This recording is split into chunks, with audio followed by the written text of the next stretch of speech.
Hi, welcome to Maria's Kitchen. I hope everyone is doing well today. And today I wanted to show you a special dish in honor of Hispanic Heritage Month. In September 15th through October 15th is Hispanic Heritage Month. And so what I wanted to show you was how to make a dish called pozole. And pozole is a really special dish in Mexico that they usually have for Mexico's Independence Day, which is the midnight on the 15th, 16th of September, and they celebrate both days. So usually on the 15th of September in the evening, everybody goes to the town square. They have pozole, they have tamales, they have a special chile relleno, con nogales, they call it. And then they have a few other special dishes. And then at midnight, the president in Mexico City, he'll come out of the balcony in the square and scream, Viva Mexico. And in like smaller towns, it'll be the mayor or the governor. Just kind of depends what city you're in and how big it is. So that's a really traditional dish, pozole, that they use not just for Independence Day, but they also use for birthdays, special occasion, for Christmas. So it's a really special dish. And if you've never had pozole, when you do have it, you're going to be in for a treat. So maybe you'll make some today. It's a great dish for when it's cold outside too. And so pozole is kind of like a soup and a stew. And it's a pre-colonial dish. It's one of the oldest dishes in Mexico.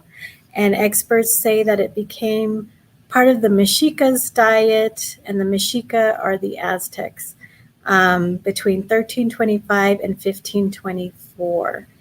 And pozole means min-shelled corn. And that is a dish from the Aztecs. But the Aztecs called themselves Tenochca, and they also called themselves Mexica. And their city is Tenochtitlan, which is where Mexico City is now and where it's built from. And that was, Tenochtitlan is like outside where you see like the outskirts, and it's a very touristic archaeological site that is really huge and big. And then Mexico City just kind of built itself around that. So the Aztecs spoke the language Nahuatl, and so pozole means hominy, and other people says it means frothy. And when you're making pozole, it can get frothy. When you're cooking the meat, you have to cook the meat a long time, and usually the traditional format is with pork. But you can use chicken or anything else. But when you're cooking the pork, you're going to be cooking it for like 2.5 hours, boiling it slowly, and the fat kind of rises up, and you can kind of scoop it out. And one thing that my mother would do is she would basically get like a huge pork shoulder, cook it on the stove with one onion, and then cook it for 2.5 hours. And then overnight, she'd have it in the refrigerator, and she'd pull it out of the refrigerator in the morning, and then all that fat has risen to the top, and you just skim it off.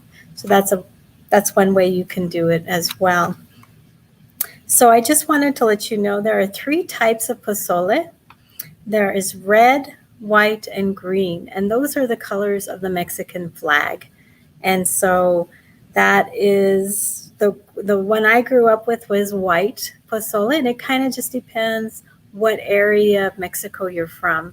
And today I'm going to show you how to make the red pozole.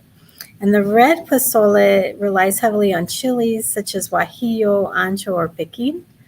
And the green pozole has ingredients like tomatillos, cilantro, and even jalapenos. The white pozole just has like a clear broth to it. And on the coast of Mexico, sometimes you'll see pozole made with sardines or shrimp. And in Oaxaca, the people will actually add black mole to their pozole. Now, I've never had that before, but I bet it's amazing because mole is an amazing dish, but in Oaxaca, they're famous for their black mole, and it's just really delicious. Now, the main part of the dish is the meat and hominy, but if you wanted it to be a vegetarian dish, there's definitely, you can just use it with the hominy and use like a vegetable broth. And then you can add your chilies, your tomatillos. You can make it red or green or white, whichever you prefer. So I have 4 videos to show you of how to make the pozole. So I wanted to share this with you. With this video, what you're going to see is cooking the meat. And this is where I'm going to be. So I have water boiling. And I'm just going to go ahead and play the video for you. So the water is boiling, and I actually did add some cut up onions, kind of roughly cut up, and 4 garlic cloves. And so I have 2 quarts of water. So what I did is 1 quart of regular water and then 1 quart of chicken broth, just to give it some added flavor. And then I have a pound of cubed pork shoulder, and I bought it already cut up. And so I put that in. Now, it's your choice if you want to cut it up or if you want to cut it up after it's cooked. And then some people will cut it in chunks and some people will shred the meat. So you just kind of decide how you want your meat to be. And then I just add some salt to it as well. Now, if your chicken broth has a lot of salt, then you have to keep that in mind. But I used a low sodium chicken broth, but I had already salted the water when it was boiling. And so you have that. I'm going to go ahead and remove this video. And that was just cooked for 2.5 hours. So I let the water boil, and then I put the meat in and all the other ingredients that you saw, and then I lowered the temperature once it started boiling for a little while. Then I lowered the temperature and for about like a medium, and then it just sat there for like 2.5 hours cooking slowly.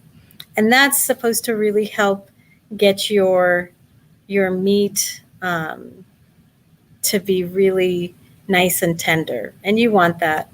You want that with your pozole, to do that.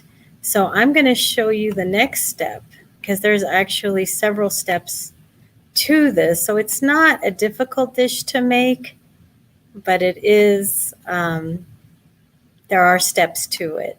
So this is the step where I'm going to show you how to make the red sauce. So there I've got, for the red sauce, I'm putting it all in the blender, and I have half a white onion, and then I have 3 garlic cloves, and then right there is the chilies, the guajillo chilies. That's what I used, and I used 3 guajillo chilies that were dried, and so I reconstituted them in hot water, and those are the chilies that you see going in there. And then you're also supposed to put in some Mexican oregano, so I put that in with some salt as well. And then that, you're just going to put all that together. That's the oregano and salt. And then you just mix it all together.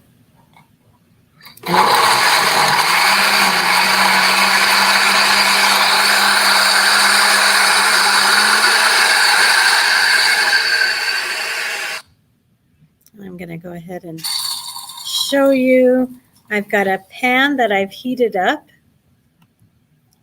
and with some oil. And so now that you've got your red sauce all mixed together, you're going to have to cook your red sauce. And so you want to cook that red sauce for about 12 minutes. Let me see if I remember how many. Oh no, I'm sorry, 25 minutes. That's how long you're going to cook your red sauce.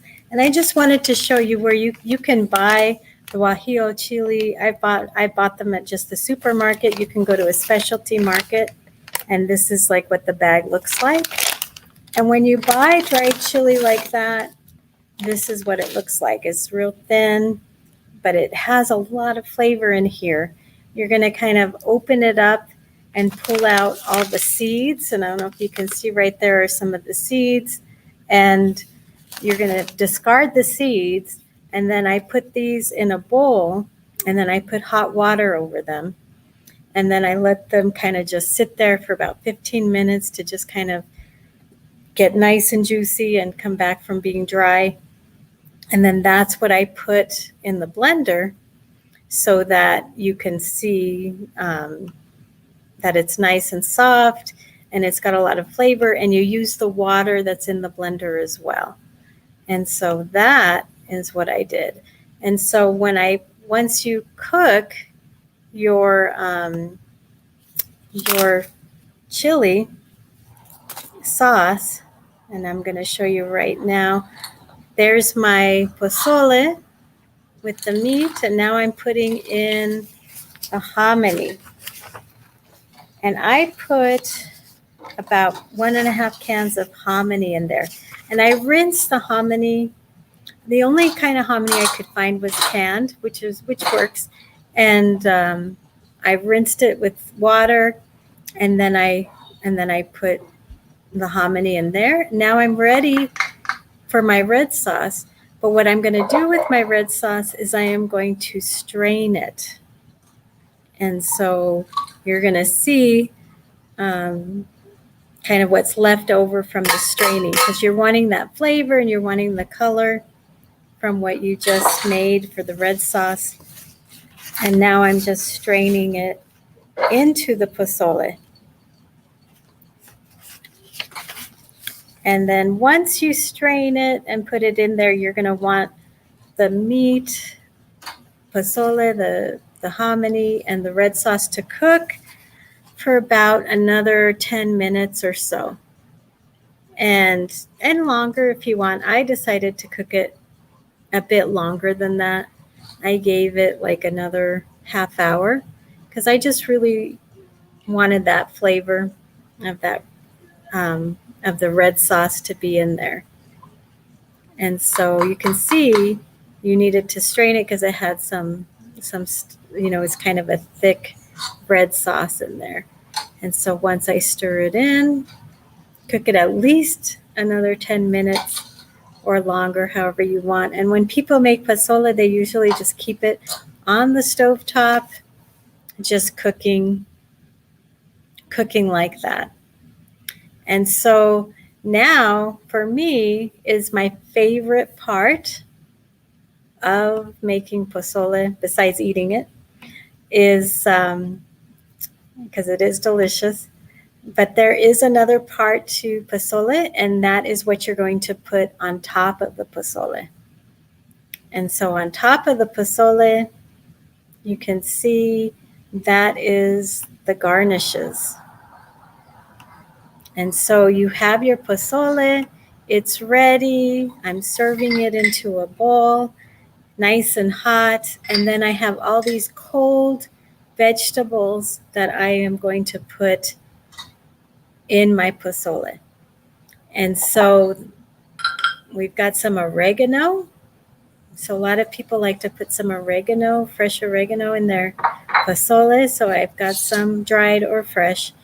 And radishes, which are like my favorite thing put in pozole, white onion, your cilantro, and lettuce. And it's just chopped iceberg lettuce that's in there. And then your lime, of course, because it's Mexican cooking, you have to have your lime juice all over that. And so that is how you are going to want it. And then you can add avocado. That's what I did. Some people like to add a little bit more chili, so they'll add like a chili piquin. And then there's your soup. And that's the pozole. And it really is, in my opinion, one of the most delicious recipes from Mexico. Um, and what is interesting about pozole, if you've ever had pho, which is a Vietnamese soup, there's a lot of similarities with pho and pozole, because pho, instead of using hominy, they have a rice noodle, and then they have some type of meat, and a lot of time they use pork or chicken, however. Same with pozole, you can do that. And then they have a really good broth in there, and so with pozole you do too. But then with pho, you're going to putting your hot soup, you're going to have your raw vegetables that you're going to put in there. And so they have like a lot of cilantro, they have lime juice, they have jalapenos that you can put in there that really watch out because they make a difference when you do that. And then they also have mint that they put in there, or basil that they put in, and then lettuce. And so there's like a lot of similarities with Vietnamese cooking and Mexican cooking that I never noticed, but until I started discovering Vietnamese food. And it's such a wonderful cuisine, and there's a lot of similarities that are kind of fun to see. So pozole is that really ancient dish from, before Mexico was colonized and colonialized. And it just really, is the perfect dish. It's very simple. There's a lot of steps if you decide to go with the red or the green. Not a lot, just that extra step. But if you don't eat it with all those raw vegetables in there, you're missing out, because it's just there's something about that combination of the cold and hot that really makes it super fun. So I hope you give it a chance. Try out your pozole, try out the green pozole, or do the white pozole, or even if you dare do the black mole one. I'm gonna have to try that next, and just try it when it's a hot, when you want something hot to drink to have, and it might be really chilly outside, snowing. It's the perfect dish. So thank you so much for joining me today, and I hope you have a wonderful day. Thank you.